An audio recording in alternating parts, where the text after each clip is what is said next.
에베소서 3장 14절부터 19절, 신약성경 313면쯤 됩니다. 주신 말씀을 우리 한 절씩 교독하겠습니다. 하나님의 말씀입니다. 이러므로 내가 하늘과 땅에 있는 각 족속에게 이름을 주신 아버지 앞에 무릎을 꿇고 비노니 그의 영광의 풍성함을 따라 그의 성령으로 말미암아 너희 속사람을 능력으로 강건하게 하시오며 믿음으로 말미암아 그리스도께서 너희 마음에 계시게 하시옵고 너희가 사랑 가운데서 뿌리가 터가 굳어져서 능히 모든 성도와 함께 지식에 넘치는 그리스도의 사랑을 알고 그 너비와 길이와 높이와 깊이가 어떠함을 깨달아 하나님의 모든 충만하신 것으로 너희에게 충만하게 하시기를 구하노라. 아멘.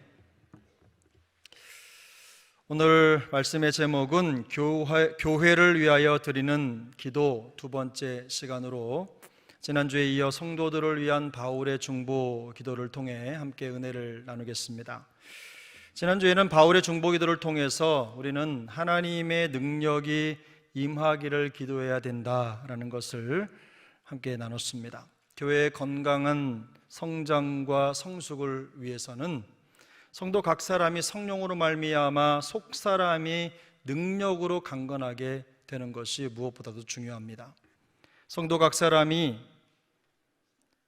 교회의 건강과 직결되어 있는 공동체의 지체이기 때문입니다.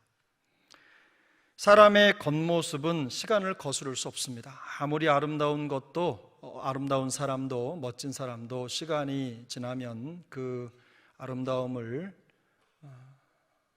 포기해야 될 때가 오는 거죠. 하지만 바울은 성도들의 속사람이 능력을 힘입고 성도의 능력을 힘입고 오히려 육신의 낡아짐을 거스르며 영으로는 더욱 충만하고 강건하기를 기도합니다. 예수 믿기 전 옛사람이 가지고 있었던 편협하고 낡은 생각의 찌꺼기들을 모두 치워버리고 예수님의 성품이 물씬 배어나는 새 사람으로 변화되기를 간절히 기도했습니다. 이 바울의 기도처럼 모든 것을 새롭게 하시고 속사람을 강건케 하시는 하나님의 능력을 구하는 우리의 간절한 기도가 반드시 응답되기를 바랍니다. 바울의 기도 속에 또 하나의 간절한 기도의 제목이 있습니다. 오늘 16절부터 시작되는 바울의 기도는 19절까지 계속되는데요, 이 16절부터 19절까지의 기도는 크게 두 개로 나눠져 있습니다. 우리 성경에는 번역이 되지 않았지만 나는 기도합니다 라는 표현이 두 번 등장을 하는데, 그 표현이 16절, 17절 상반절까지, 지난주에 나눴던 부분까지 연결이 되고, 그 다음에 17절 하반절부터 나는 기도합니다 라고 하는 구절이 다시 시작이 돼서 19절까지 진행이 됩니다. 이 두 번째 기도를 통해 배우는 기도의 제목은 우리가 하나님의 사랑을 알기 위해서 간절히 기도해야 된다는 것입니다.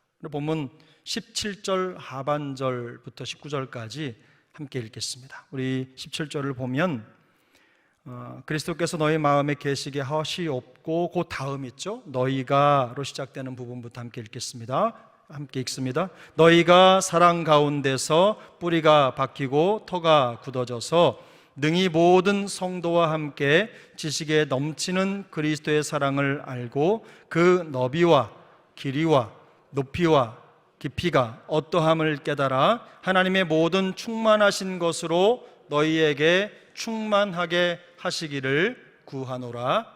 아멘. 여기에서 바울은 모든 성도가 하나님의 사랑의 뿌리를 내리고 그 위에 세워져 가기를 기도합니다.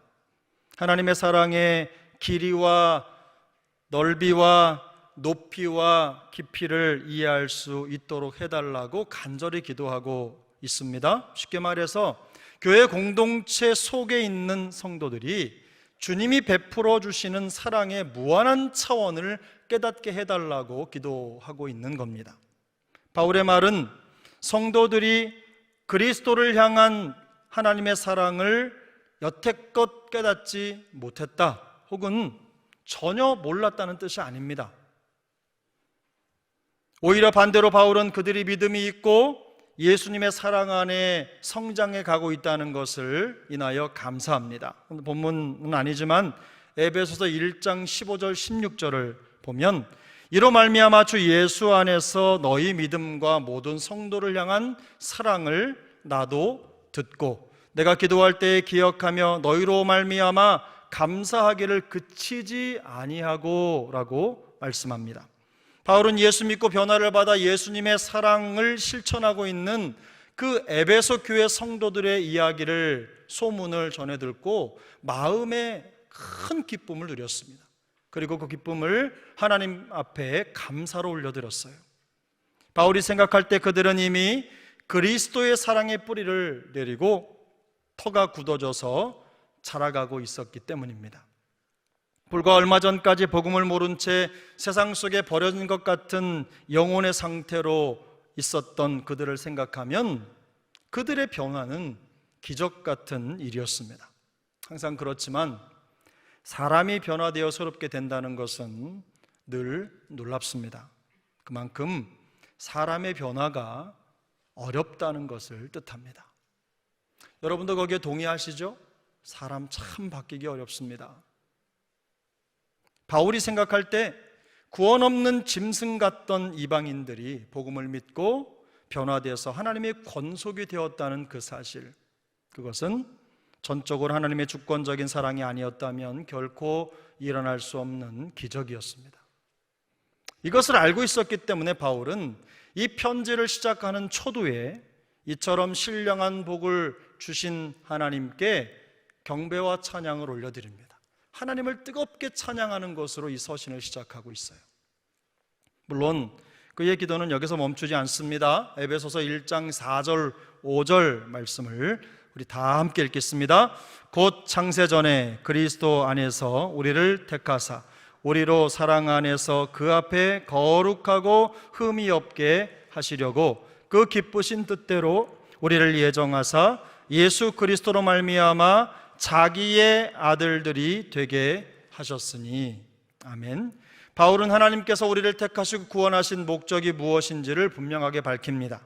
여기에는 두 가지 목적이 있는데 첫 번째는 그 사랑 안에서 거룩하고 흠이 없게 하시기 위함입니다. 두 번째로는 하나님의 자녀가 되게 하기 위함입니다. 흠이 없다는 것은 하나님이 보시기에 부끄러운 면이 없다는 뜻입니다. 자기 아들들이 되게 하셨다는 것은 하나님의 자녀로 입양해 받아주셨다는 뜻입니다. 원래는 자녀가 아니지만 그를 자기의 족보로 받아주셨다는 입양의 의미가 바로 아들들이 되게 하셨다라는 말의 진정한 의미입니다. 성경은 이 모든 일들이 그리스도 안에서 그리고 그 사랑 안에서 이루어졌음을 강조합니다. 그러나 많은 성도들이 그때나 지금이나 똑같이 예수 믿고 그리스도인이 되었지만 그리스도의 사랑을 충분히 인식하지 못한 채로 살아가고 있습니다. 그렇기 때문에 바울은 교회 안에 있는 성도들이 그리스도의 사랑이 얼마나 큰지를 깨닫도록 해달라고 이렇게 간절히 기도하고 있는 겁니다. 우리가 하나님의 사랑을 알고 그 사랑에 반응하도록 초청을 하고 있는 거죠. 여러분 기억하셔야 될 것은 지금 바울이 우리가 하나님을 더 사랑하게 해달라고 기도하는 게 아닙니다. 그 우리를 향한 그분의 사랑을 깨닫게 해달라고 기도하고 있습니다. 물론 하나님을 더 사랑하게 해달라는 기도는 중요합니다. 나쁜 기도 제목은 아닙니다. 우리는 어떤 방법으로든 하나님을 더 사랑해야 됩니다. 내가 할 수 있는 만큼이 아니라 내가 할 수 있는 범위를 훌쩍 뛰어넘을 수 있을 만큼 최선을 다해서 하나님을 사랑해야 됩니다. 하지만 우리의 변화를 위해서 더 절실하게 필요한 것은 우리를 향한 하나님의 사랑의 그 너비와 길이와 높이와 깊이를 깨달아 아는 것입니다. 교회를 다니는 분들에게 하나님을 사랑하느냐라고 물으면 아니라고 말하는 사람은 단 한 명도 없습니다. 오늘 함께 예배드리는 여러분들 한 분 한 분을 붙잡고 하나님 사랑하십니까? 라고 물으면 예 라고 말하지 아니라고 말할 사람은 아무도 없어요. 그렇죠? 여러분 하나님 사랑하시죠? 한결같은 대답이에요. 한결같이 하나님을 사랑한다고 말합니다. 그러나 하나님이 얼마나 당신을 사랑하고 있는지 아십니까? 라고 조금 더 길게 질문을 하면 그때부터 당황하기 시작합니다. 어떻게 대답해야 될지 막연하거나 아니면 잘 모르겠는데요 라고 말하는 것이 전부일 것입니다. 동심이 조금 살아나서 하늘만큼 땅만큼 하나님이 나를 사랑해 주십니다 라고 말하면 그나마 다행입니다. 정말로 많은 성도들이 자기를 향한 하나님의 사랑이 얼마나 큰지 제대로 깨닫지 못한 채로 살아가고 있어요. 한 번도 깊이 있게 생각해 본 적이 없는 겁니다. 그래서 감동 없는 신앙생활을 연명하듯 이어가고 있는 것을 심심치 않게 목격하게 됩니다. 하지만 하나님의 사랑을 깨달은 사람들의 삶은 그렇지 못한 사람들과 확연한 차이가 있습니다. 제가 한 예를, 성경 속에 있는 예를 여러분에게 소개해 드리겠습니다. 시편 73편 23절부터 26절까지의 말씀입니다. 우리 다 같이 한 목소리를 읽겠습니다. 내가 항상 주와 함께하니 주께서 내 오른손을 붙드셨나이다.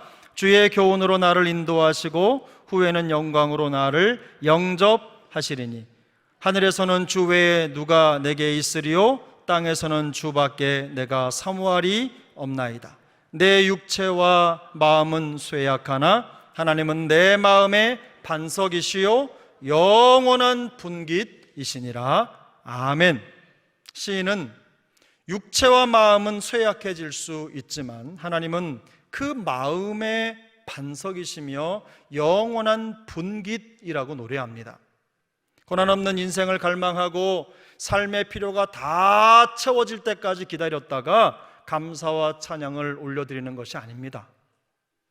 시인은 모든 상황 속에서 주님이 항상 그의 곁에 함께 하시며 또 그를 인도하시는 것에 대해서 감사하고 만족합니다. 육체와 마음은 여전히 어렵고 힘든 상황이지만 주님만이 마음의 반석이시며 영원한 분깃이라고 찬양합니다. 이 분깃이라는 말은 소유 혹은 재산이라는 뜻입니다. 자기에게 할당된 재산인 거죠.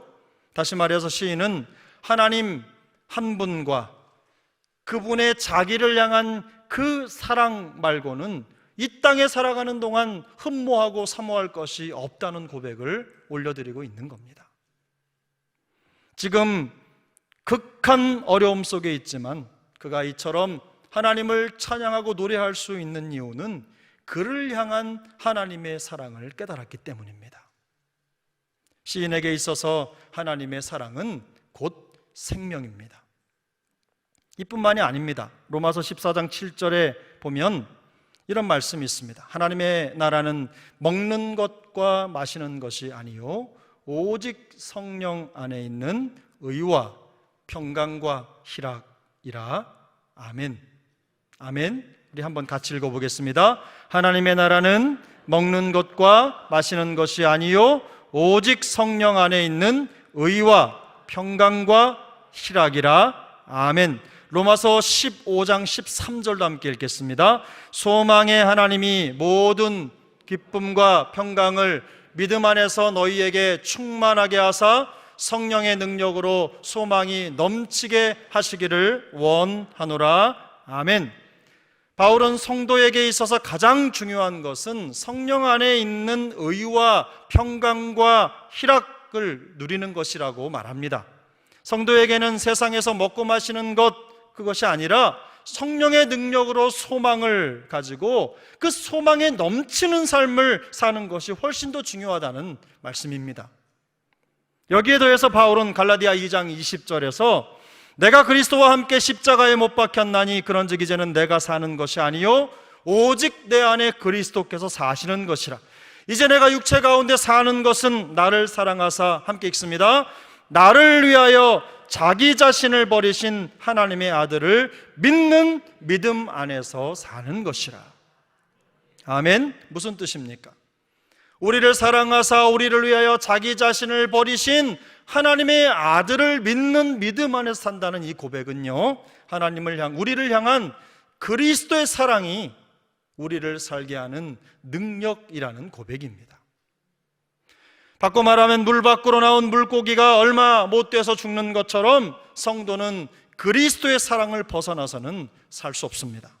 하나님의 사랑이 우리를 살게 하는, 성도를 살게 하는 생명의 환경이라는 뜻입니다. 성도는 그리스도의 사랑을 떠나서는 결코 살 수가 없습니다. 진품을 가지고 있는 사람은 시시한 가짜의 마음을 뺏기지 않는 법입니다. 바울은 성도들이 그들을 향한 그리스도의 무한한 사랑을 조금이라도 더 깨닫기를 간절히 기도합니다.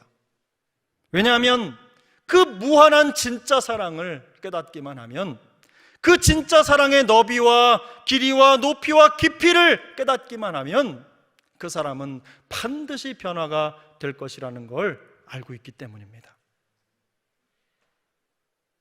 하지만 그리스도의 사랑을 깨닫는 것이 단지 성경 공부나 학습 능력에 따라서 좌우되는 게 아니죠. 지적으로 많이 알고 있다고 해서 하나님의 사랑을 더 많이 깨닫는 것도 아닙니다. 제가 보니까 공부를 많이 했다고 해서 신앙생활 잘하는 거 아니더라고요.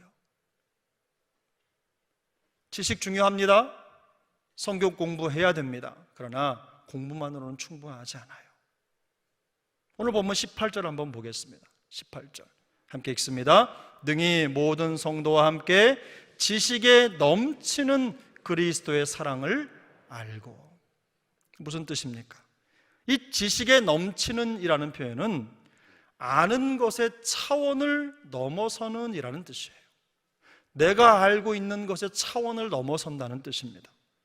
우리를 향한 그리스도의 사랑은 우리가 가진 지식의 차원을 훌쩍 넘어서는 것이기 때문에 우리의 생각이나 지식에 그래서 담을 수가 없습니다. 하나님의 사랑은 너무 크고 위대하다는 뜻이에요. 내가 헤아릴 수 있는 범위의 범주의 사랑이 아니라는 뜻이에요.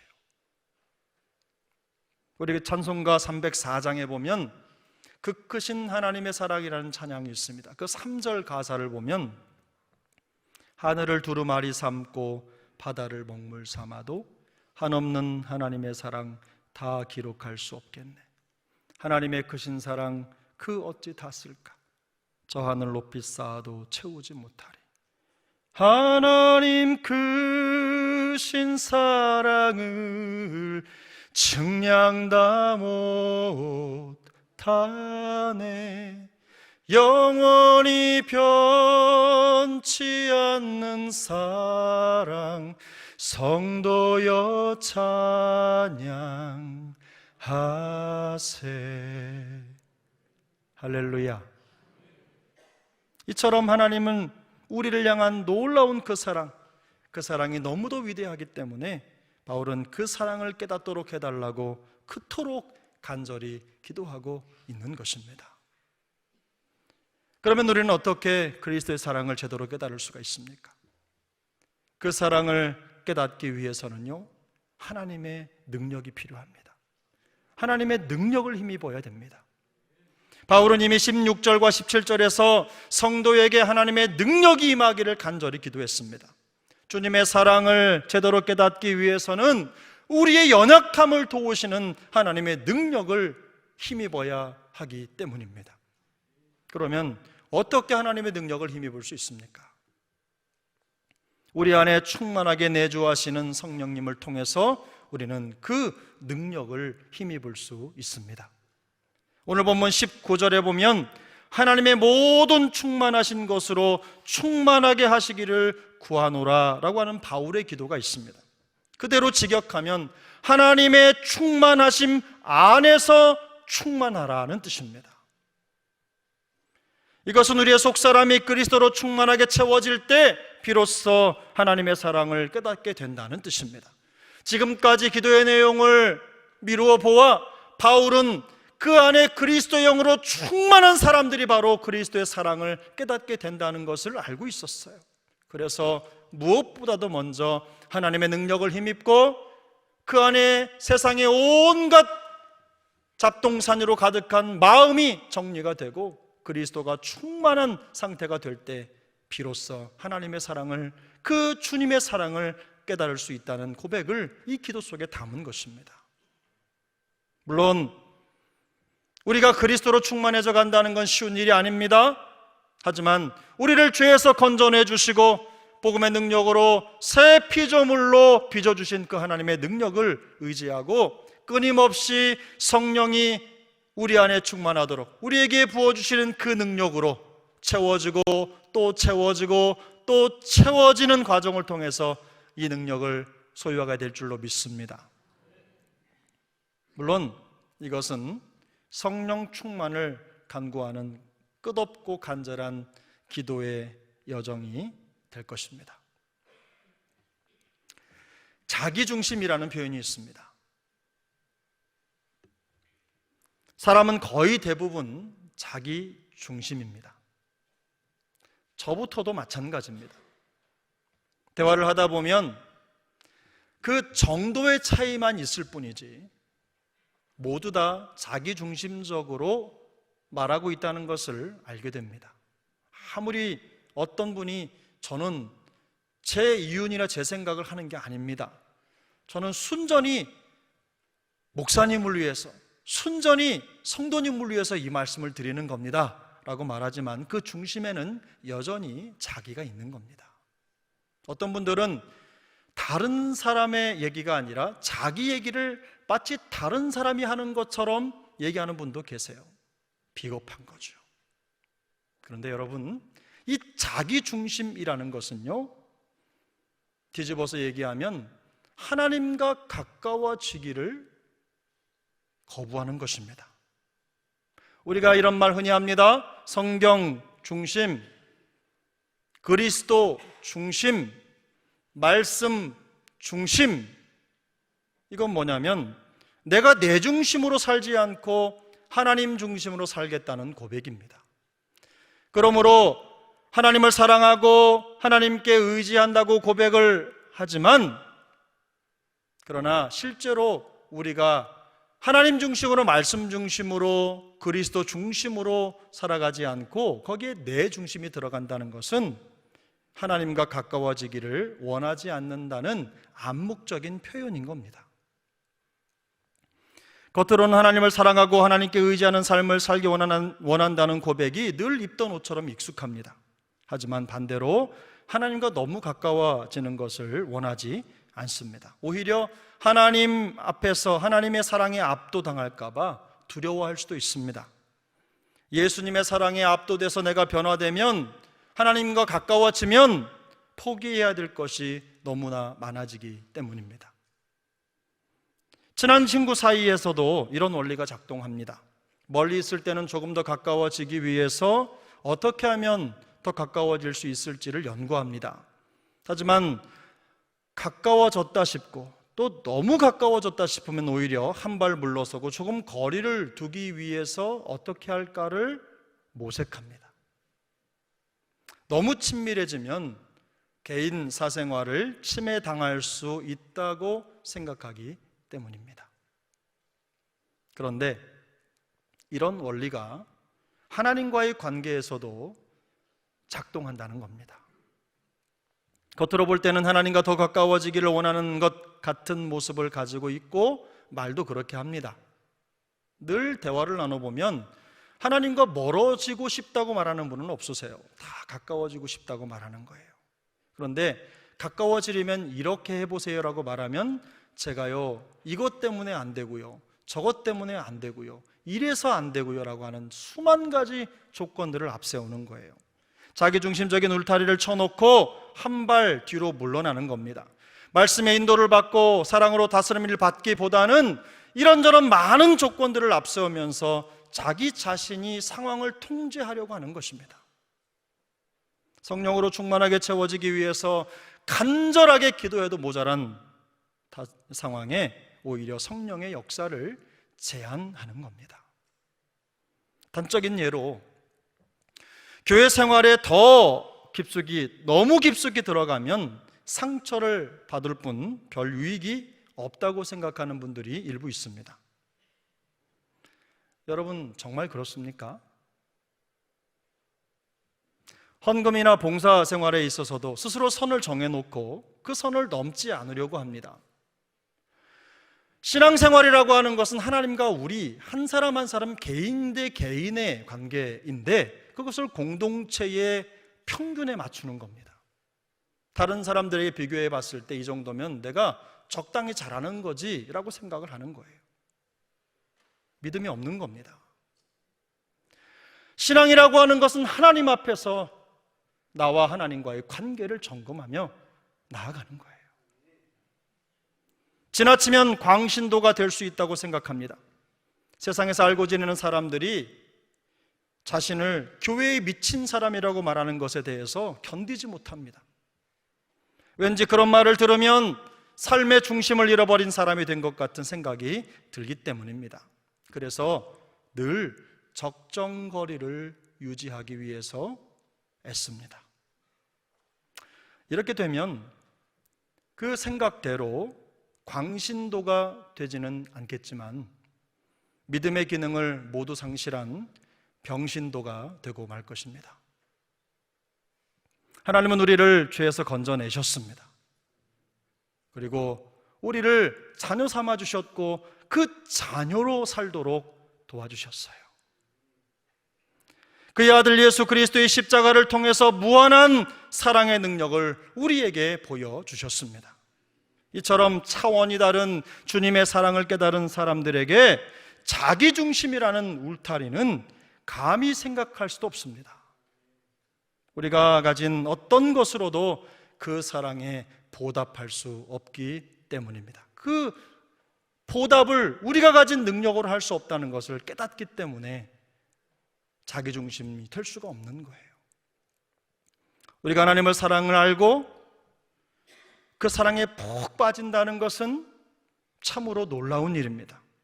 세상을 보는 눈을 완전히 바꿔놓기 때문입니다. 우리의 삶을 바라보는 기준이 달라집니다. 삶의 목적도 바뀌고 신앙생활의 목적도 새로워집니다. 단지 무언가 인생에 자랑할 만한 어떤 것을 더 얻기 위해서가 아니라 하나님의 영광을 먼저 생각하는 신앙이 됩니다. 성도들 사이에서도 서로를 대할 때 사랑이 더 깊어질 것입니다.